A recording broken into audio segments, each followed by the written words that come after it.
jornadas de la tradición popular de Aguilar de Campo, como ya habíamos anunciado, vamos a conocer un poco más sobre este tema de las tradiciones de la mano de Juan Carlos Otero.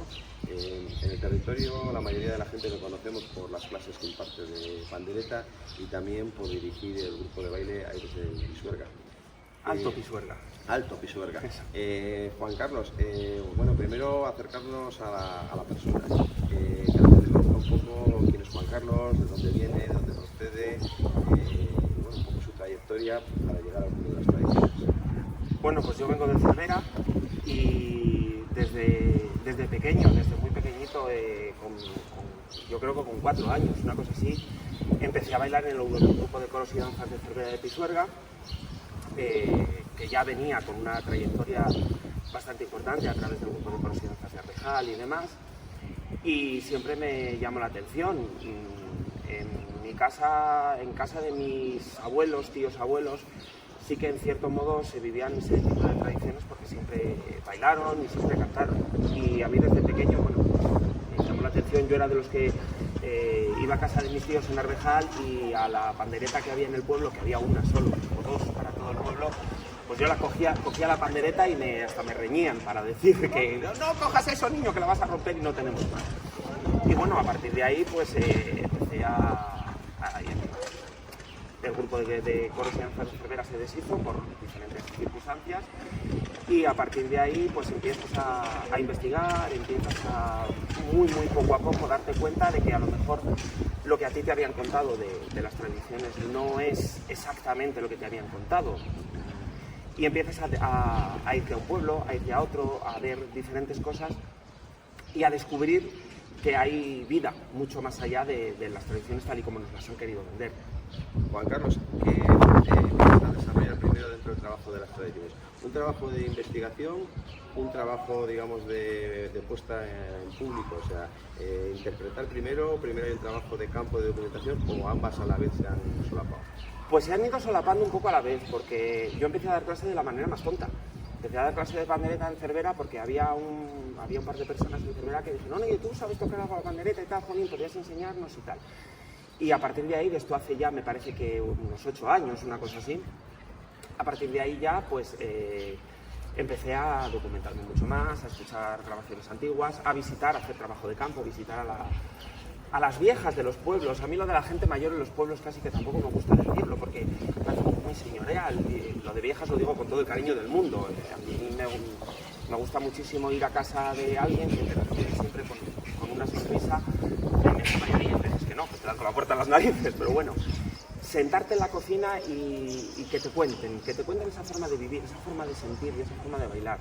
Muchas veces nos damos cuenta de que las tradiciones no son solo coger una pandereta o una jota o un baile, sino es una forma de vida. La cultura tradicional de nuestra zona es una forma de vida que, debido a las condiciones de vida que se han tenido y a todos la iconografía, el terreno y demás, pues ha sido una forma muy dura y que eso ha desarrollado una tradición que en muchos casos, sin saberlo hasta el día de hoy, perdura.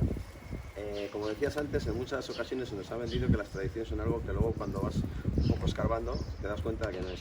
Quizás durante mucho tiempo se ha vendido como tradición algo, digamos, muy teatralizado, muy orquestado, muy puesta en escena y dejando lo que decías tú era la verdadera esencia, la raíz. Se busca un baile muy vistoso para el público, pero se olvidaba un poco que había detrás de ese baile, los motivos, las fechas en las que se hacían, todas esas cosas. Quizás es un poco por ahí por donde podemos saber que las tradiciones no se nos han vendido bien. Claro, siempre hay que contextualizar todo este tema en el tiempo en el que surge y en el tiempo en el que se vive. Cuando la sección femenina organiza esos grupos de coros y danzas y toda esa recuperación, que no olvidemos que gracias a ellos tenemos muchísimas grabaciones y muchísima documentación, pero sí que lo que buscan es una uniformidad, evidentemente, sobre todo en la indumentaria, y también una teatralidad en la puesta en escena de los bailes regionales que dista mucho de lo que es el baile tradicional y lo que es la realidad. Entonces, bueno, yo cuando empecé a bailar viví eso, yo viví esas coreografías, viví toda esa teatralización, del mundo del baile tradicional y de las tradiciones. Y luego, cuando vas a algún pueblo y todavía ves que hay gente que toca la pandereta, la antigua, y que baila a la antigua, te das cuenta y dices: ostras, pues esto es incluso hasta más divertido. ¿Qué ocurre? A la vista del público en general, el ver unos manteos dar unas vueltas estupendas y hacer unas piruetas y unas cosas puede ser mucho más atractivo a priori que lo que es un baile tradicional en sí.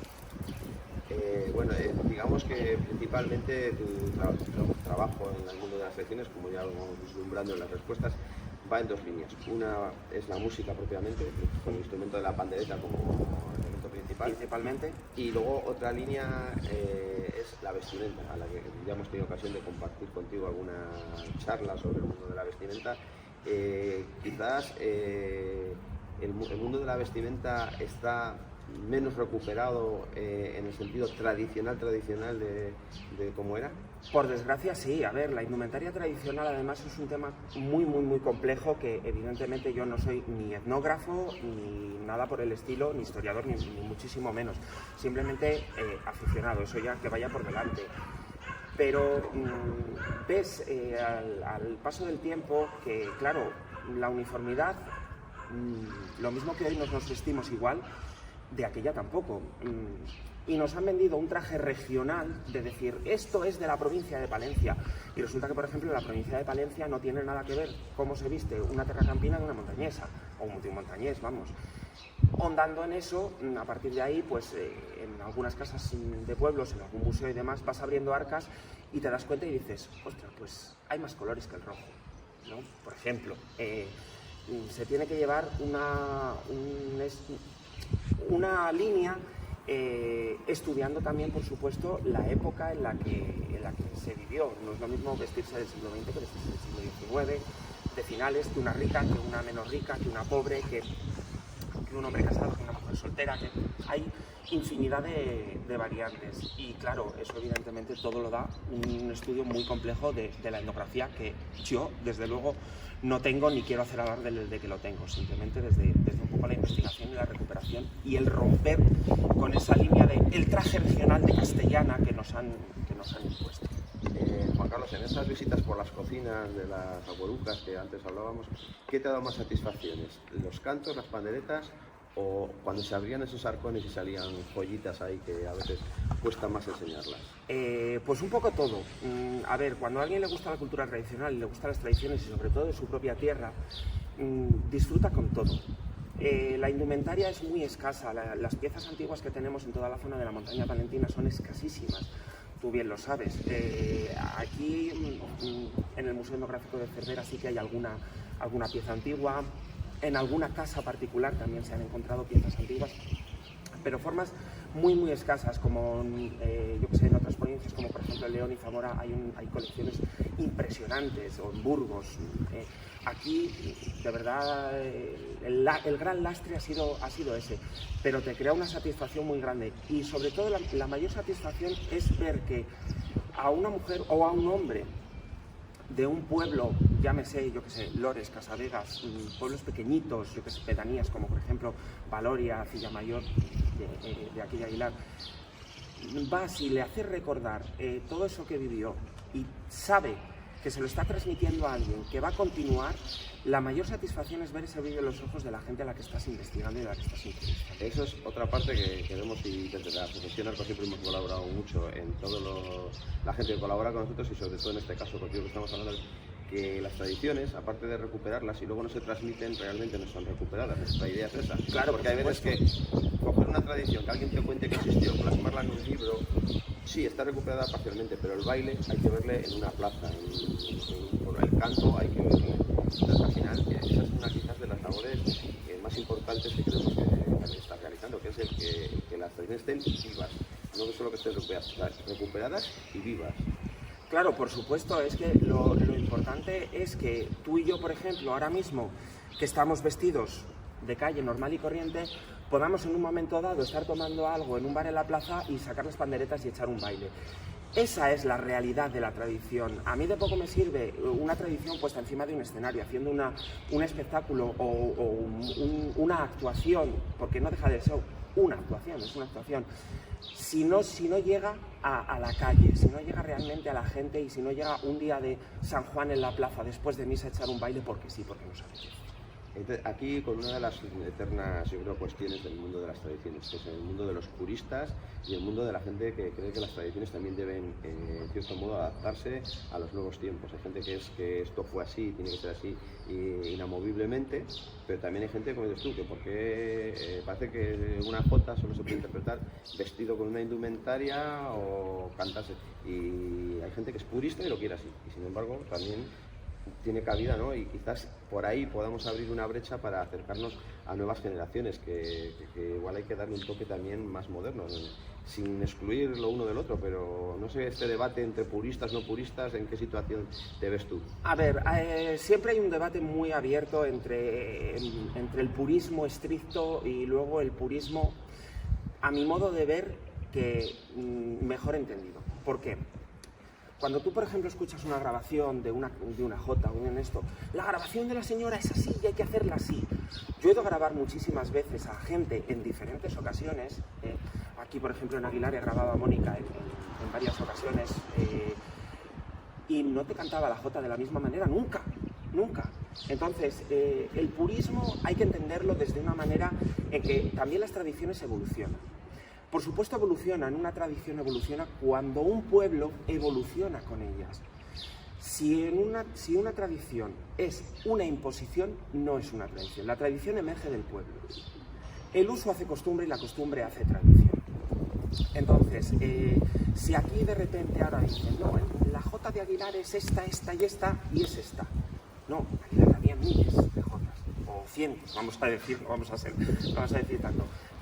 ¿Cuál es la forma correcta de bailarla? ¿Que una jota, por ejemplo, como la Flor del Romero, se baile de una única manera? No, nunca, nunca. ¿Por qué? Porque dependiendo de las circunstancias, uno se da una vuelta más, otro se da una vuelta menos. Entonces, sí que por supuesto las tradiciones evolucionan, claro que evolucionan, pero siempre con un movimiento del pueblo. No porque venga un señor X de un grupo X y te diga, no, la jota de criollo es así. Y digas, no, pues muy bien, ¿pero por qué? ¿Porque usted lo dice o porque en el pueblo de criollo la bailaron así desde vete cosas de Juan? También es importante, yo creo, que cada generación o cada, si queremos decirlo de una manera artista, que la interpreta, deje su impronta, deje su sello, o sea, que se note que ha pasado por él, que lo que decías tú antes, que yo canto esta jota, esta letra, sé que tengo que cantarla al ritmo de jota, pero luego mi tono de voz, le va a dejar Claro, por supuesto. La forma de interpretar una canción, me da igual una jota que un ligero, que una ronda, que un cuento, que cualquier tipo de una leyenda, cualquier cosa. Evidentemente muchas veces nos la llevamos a nuestro terreno.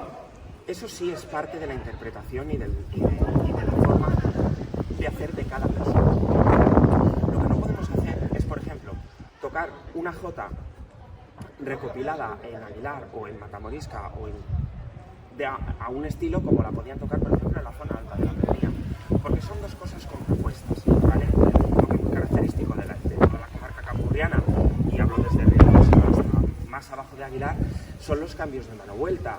Esos cambios de mano vuelta en la Pernilla yo dudo que existieran, por ejemplo. Entonces, lo que tú no puedes hacer es tocar una jota de Pernilla como una jota campurriana en una jota campurriana como una jota de Pernilla. Evidentemente que tú evolucionas, que igual hagas otra entonación, que igual por oídas, porque esto ya sabemos que es como el teléfono escacharrado, tú pasas de generación en generación y oyes una jota y yo me acuerdo que era así, y resulta que luego igual no era así, pero eso ha cambiado no porque a nadie te haya impuesto y te diga que se tiene que tocar o se tiene que cantar así, sino porque sí que ha evolucionado de esa manera. Esa es la evolución que tiene que haber. De hecho, en el mundo de la recopilación, cuando recopilamos, vamos a poner un ejemplo con las marzas, prácticamente, aunque la esencia es la misma, cada pueblo tiene sus propias marzas, tiene sus pequeñas, y eso es un poco porque quería enlazar que ahora mismo tenemos una idea, digamos, que se ha creado administrativa de montaña palentina, por marcar un territorio que un poco nos vincula a todos, y podemos pensar que, por ejemplo, en este territorio había una uniformidad a la hora de... y como ya apuntamos un poco ahora, claro, nada tiene que ver, aunque estemos cerca unos de otros, cómo se podía interpretar quizás incluso la misma canción aquí en Aguilar, en la Pernilla, hoy ya no sé si nos vamos más hacia la zona de Guardo... Ni por asomo, nada, no es ni parecido. Tenemos que tener en cuenta las comarcas naturales. Para entender las tradiciones nunca puedes tomar barreras administrativas. Es decir, tú aquí tienes muchísima más relación con alguien que está en Mataporquera o en Reynosa que con alguien que está en Palencia capital, por ponerte ya un ejemplo un poco más distante, cualquier tipo de comarca. Entonces, de hecho, siempre por comarca geográfica, Aguilar ha tenido igual más relación con Reynosa que con Guardo, estando dentro de la misma provincia.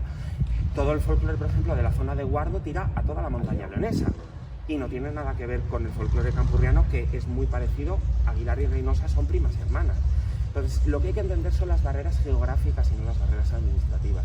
La montaña palentina es enorme, enorme. Tenemos una cantidad de comarcas espectacular y una diversidad muy rica que hace que el conjunto de la montaña palentina sea un conjunto en tradiciones riquísimo, pero claro, siempre sabiendo diferenciar ese tipo de comarcas, incluso dentro de la misma comarca, diferentes pueblos. Quizás eso también ha podido a veces dificultar un poco a la hora de realizar un trabajo de recopilación, a la vez que es enriquecedor, que tenemos una variedad, porque a veces tenemos un poco de Palencia y un poco de Cantabria en el caso de aquí, un poco de Palencia y un poco de León en el caso de Guardo. Enriquece porque hace más variedad, hay más tipo de folclore, pero también a la hora de realizar un trabajo tiene que ser un poco más complicado, ¿no? Más complicado, pero más gratificante, porque te das cuenta que, por ejemplo, también hay que entender la tradición de lo que a nosotros nos ha llegado hasta nuestros días. Por ejemplo, la tierra de Campos cuesta muchísimo menos ir de un pueblo a otro que en la montaña. A día de hoy no, pero fijaros en cuando no había carreteras, no es lo mismo bajar de Amusco a Monzón, que coges todo seguido, que irte de aquí a Barruelo, que te cuesta un triunfo, no teniendo solamente caminos. Entonces, esa evolución de las tradiciones sí que también depende mucho de la geografía propia del terreno que tenemos. Entonces, claro, aquí la tradición se ha conservado de una manera un poco más cerrada y no se ha desvirtuado tanto, también por esa parte geográfica que tenemos del terreno. Cosa que se repite a lo largo del territorio, por ejemplo, zonas como Galicia, que han estado durante mucho tiempo muy cerradas, la zona de la Raya de Zamora, o sea, son los lugares que tradicionalmente, por el difícil acceso geográfico, han sido donde quizás se han conservado mejor las tradiciones. Juan Carlos, una cosilla, cuando tú has hablado con una persona en un pueblo, has recuperado una tradición, en este caso mayormente musical, y luego esa persona un día acude a un lugar y ve que eso que él te enseñó lo ve recuperado, lo ve vivo, supongo que habrás tenido algún momento, momentos muy entrañables, que la gente, después de años, volver a ver algo que pensaba que ya se había perdido y que vea que gracias a él y gracias al trabajo del investigador están ahí vivos, supongo que eso tiene que haber prometido muy buenos estos momentos. Es muy gratificante, sobre todo cuando tú, por ejemplo, estás en un escenario y la persona a la que ha recopilado esa jota, ese toque o incluso esa leyenda, la tienes abajo y te está escuchando. Yo, una de las cosas por las que más lucho y la que más reivindico siempre es el respeto a los informantes. Los informantes son primordiales, no es yo he recopilado, no, es fulanita de tal o fulanito de tal me enseñó esto. Es una cosa muy diferente. Muchas veces nuestro propio ego, por así decirlo, que no digo que sea malo, pero nuestro propio ego nos hace igual un poco decir esta jota la grabé en no sé dónde. No, la señora Carmen me enseñó esta jota en el pueblo de Redondo de Abajo, por ejemplo. Sí que se me ha dado el caso de estar bailando y de ver a la persona que me enseñó esa jota, que a día de hoy, me estoy acordando de Carmen, una señora del Valle de los Redondos, a día de hoy afortunadamente vive, no es mayor además tampoco, lo que pasa es que bueno, la aprendió de mucho tiempo en su casa y me enseñó una jota que el día que la pusimos en el escenario y que la bailamos, yo ver a esa mujer cómo estaba sin pestañear y cómo se le saltaban las lágrimas, viendo que lo que ella había enseñado se estaba poniendo en valor, se estaba poniendo, dando de manifiesto, eso no tiene precio. Juan Carlos, es verdadero que decías ahora que no siempre se ha valorado y no siempre se ha respetado a los informantes, gente que no solo te enseñaban los conocimientos, sino que muchas veces te abrían su cocina, te sacaban su mejor vino, su mejor chorizo, o sea, sí. Y luego conocemos, hay muchos casos que se ha obviado esta información, o sea, se les ha incluso ya ahondando un poco más, y esto es una cuestión personal que tengo un poco ahí, incluso he visto gente que luego de esos conocimientos que adquirieron gratuitamente ha querido hacer negocio, ha querido luego con ellos, a ver, entiéndase que nadie va a aclarar, pero ya hablo de negocio en el sentido amplio, o sea, profundo, donde ya hay un lucro, digamos, de una manera palpable. No estamos hablando, por ejemplo, un caso como puede ser unas clases de pandereta que estás impartiendo tú, que se cobra un alumnado, o grabar un CD para darlo a conocer que tiene unos gastos. Pero ya hay gente que sí que a nivel documental, bibliográfico, ha hecho ya, y de verdad que se ha cuidado incluso a esta gente. Ahí ya depende la ética y la conciencia que tenga cada uno. Yo, desde luego, el respeto para mí a los informantes es fundamental. Aquí en Aguilar yo lo he podido vivir gracias a Dios, y con Mónica, desgraciadamente fallecida, me acuerdo un día en un pasacalles que hicimos aquí, que también en unas jornadas que tuvimos de pandereta, que ella ya estaba malita y fuimos a su casa. Tú estabas presente, fuimos a su casa y ver a Mónica en el balcón de su casa, escuchando las canciones que ella nos enseñó, para mí eso es el respeto a los informantes. En un momento dado, cualquier tarde de invierno, coger el teléfono y llamar y decir, oye, Carmen, Asunción, Balbino, ¿qué tal estáis? ¿Cómo vais? Ese tipo de cosas, al final, es lo que hace una relación humana entre el recopilador y el informante. Para mí eso es fundamental. Que haya gente que no lo hace, yo no. Juan Carlos, ¿cómo podemos valorar la situación de las tradiciones globalmente, principalmente en el campo en el que tú abarcas, aquí en el territorio, digamos en la montaña palentina? ¿Están en un buen momento? ¿Tenemos peligros de perder cosas? ¿En qué momento crees que estarán? A ver, es un arma de doble filo lo que hay ahora. Con los grupos de coros y danzas, con las rondas, con este tipo de cosas que están muy bien, que dan a conocer una parte, pero es un arma de doble filo porque lo que hemos hablado al principio, el punto coreográfico, el punto espectacular, el punto de teatralidad, que quizá le estamos dando desde los grupos, no es bueno, a mi entender no es bueno.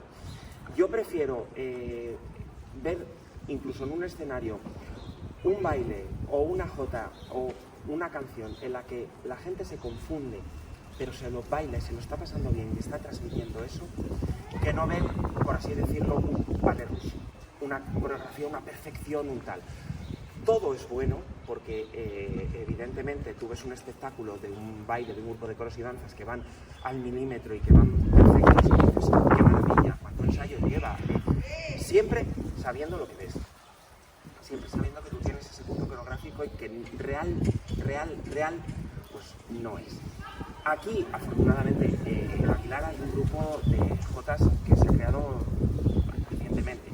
En Cervera tenemos también en Guardo también lo hay. En los pueblos se siguen cantando las marzas, muchas veces se han recuperado por parte de esos vecinos, las marzas, los reyes, los aguinaldos, ese tipo de cosas hacen que una tradición esté viva y eso siempre es bueno, siempre es bueno.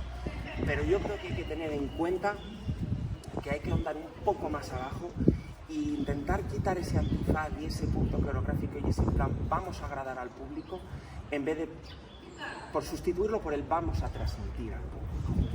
Quizás nos falte un poco que estas tradiciones, estoy pensando ahora, se puedan realizar no solo como una actuación de cara al público, sino como una celebración interna que pueda surgir y podemos hablar de una jota, de quizás a veces la jota solo queda para hacerlo de cara a una muestra, de cara a un público.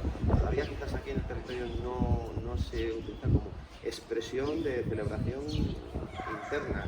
Quizás eso donde verdaderamente sí podemos decir que la tradición ya está bien arraigada en la población. Claro, exactamente. A mí me parece muchísimo más importante, y creo que lo hemos comentado antes también, me parece mucho más importante el sacar las panderetas cualquier día tomando un vino en la plaza que sacar las panderetas en una actuación encima de un escenario.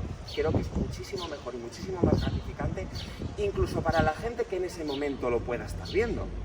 Y aquí en Aguilar, afortunadamente, ha pasado. Hemos estado en la plaza un día, porque sí, de celebración, sacamos las panderetas y la gente era como, ¡ay, qué bien! Pues coge a este y baila. No sé, ¿y qué más da? baila, pásatelo bien. La expresión de júbilo, la expresión de nuestras tradiciones es mucho más importante, que se refleje nuestra forma de vida y nuestra alegría, que aunque digan que no la tenemos, no solo hay alegría en el sur, y expresarla, que no simplemente ponerla encima de una escena. ¿Y qué pasos crees tú que debemos dar globalmente como sociedad, principalmente la gente que andamos trabajando en el mundo de las tradiciones, para el futuro? ¿Qué barreras debemos romper que aún no se han roto? ¿Qué pasos aún faltan por dar? ¿En qué línea debemos trabajar? Bueno, yo pienso que lo primero que tenemos que romper es la vergüenza.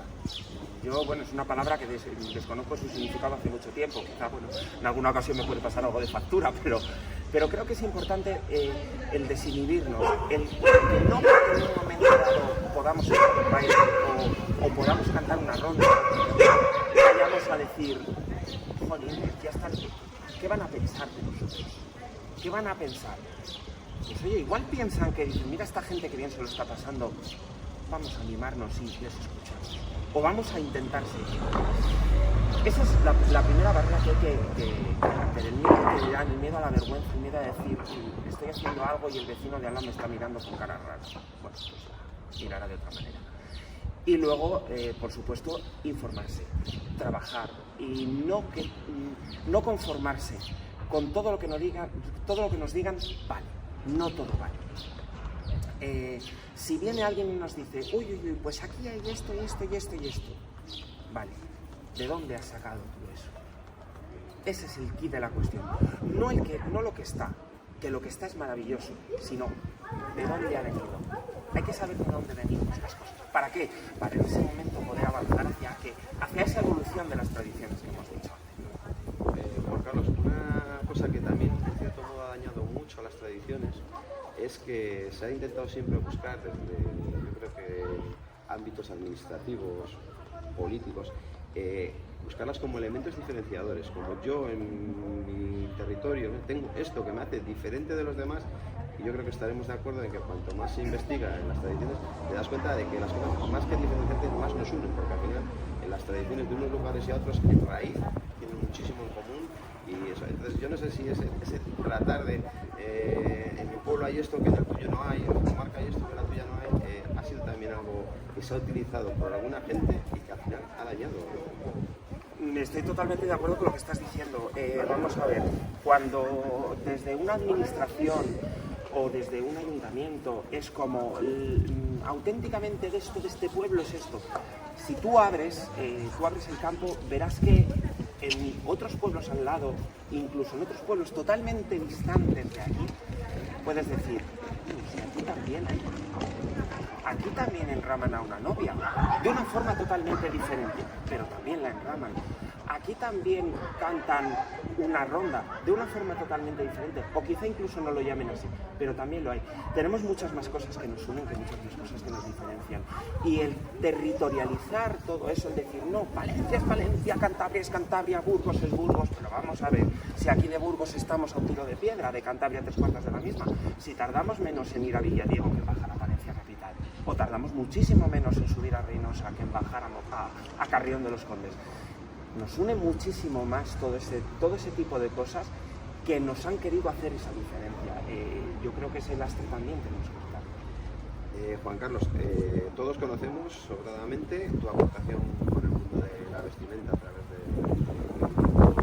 danzas suerga, también tus interpretaciones de los diferentes toques de pandereta con tus canciones, pero yo creo que igual para el público en general, como para la gente que nos esté viendo ahí, sé que estás trabajando también en otra línea de tradiciones y, por ejemplo, ahora me estoy acordando del leonés, que también parece ser que has podido documentar aquí. Aquí le había, a ver, la gente que me conoce sabe que yo tengo una relación con León muy estrecha, que vamos, yo soy mitad de allí, mitad de aquí, pero defiendo tanto lo uno como lo otro y tanto las diferencias que hay entre uno como el otro. Está muy mal dicho, desde mi punto de vista, y de hecho con amigos lo comento, el ramo leonés es el ramo leonés, pero en la montaña de Palencia lo tenemos también. De una forma totalmente distinta, pero lo tenemos. Encontré en el archivo de la tradición oral de la Fundación Joaquín Díaz, que gracias a todo el trabajo que ha realizado esa fundación, ese trabajo de campo que es inmejorable, desde mi punto de vista es inmejorable y que afortunadamente lo tenemos ahí a disposición, encontré una grabación de ciertas estrofas de un ramo en el pueblo de Triollo. A partir de ahí, dos señoras, dos hermanas, Herminia y Casilda, del pueblo de Lores, me dijeron que ellas también tenían conocimiento de ese ramo, pero que no lo llegaron a vivir. Ellas solo vivieron el ramo de las candelas, que era muy típico de Lores, pero que sabían que ese ramo también se hacía en Navidad, pero que ellas no lo llegaron a conocer. Entonces, tirando un poco de los hilos de aquí a allá, sí que está por lo menos documentado que aquí también el ramo también se cantaba en Navidad.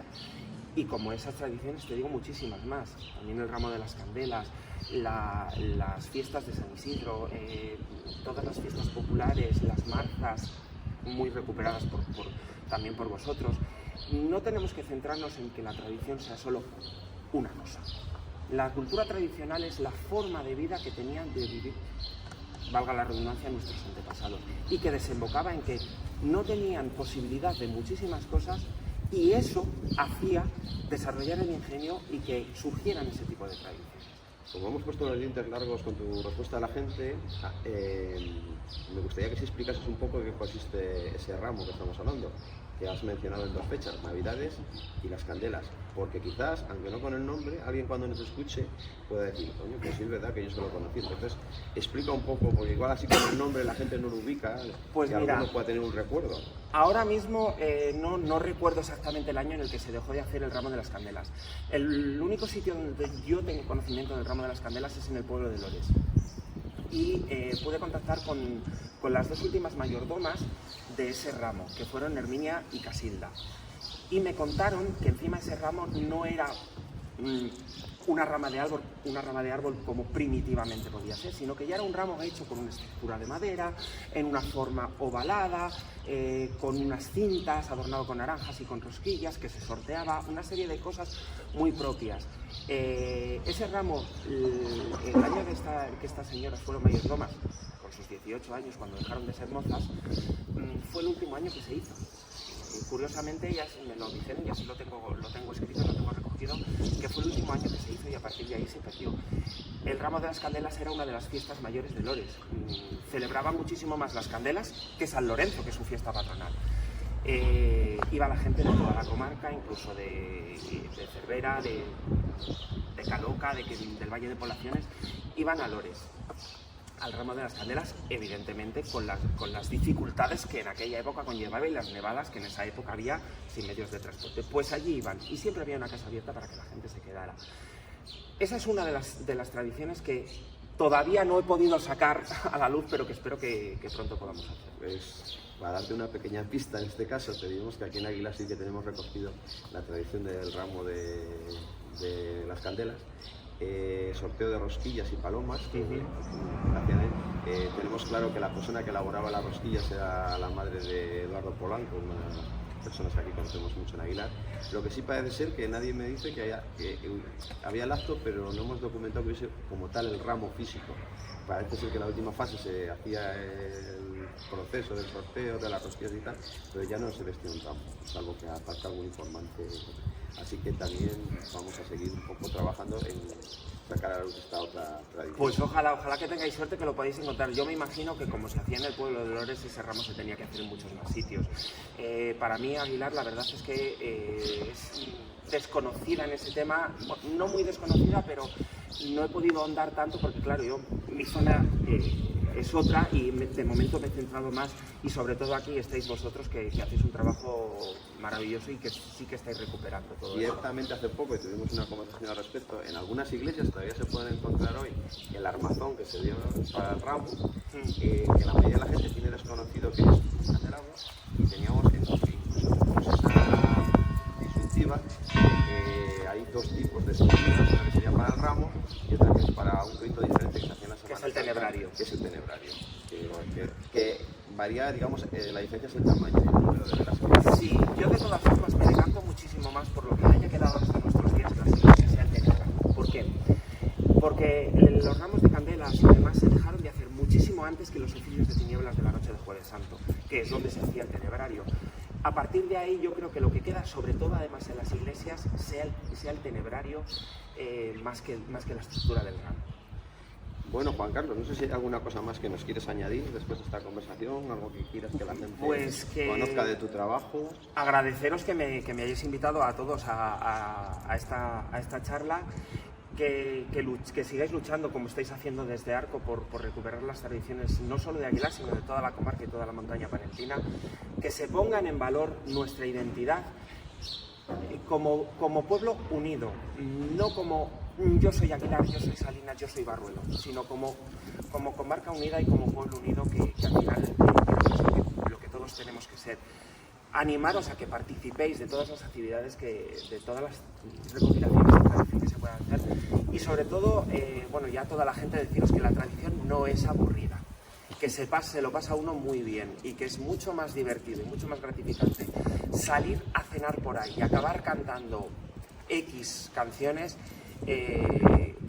propias de nuestra tierra, que no, por ejemplo, el Asturias Patria Querida, que es como más típico, que es una maravilla también y es muy bonito, pero yo prefiero tirar más para acá y que os apuntéis a cursos, actividades, a documentales que haya sobre el mundo de las tradiciones, porque de esa manera todos como pueblo sí que vamos a hacer en valor la continuidad de esto, porque si no, esto se nos acaba.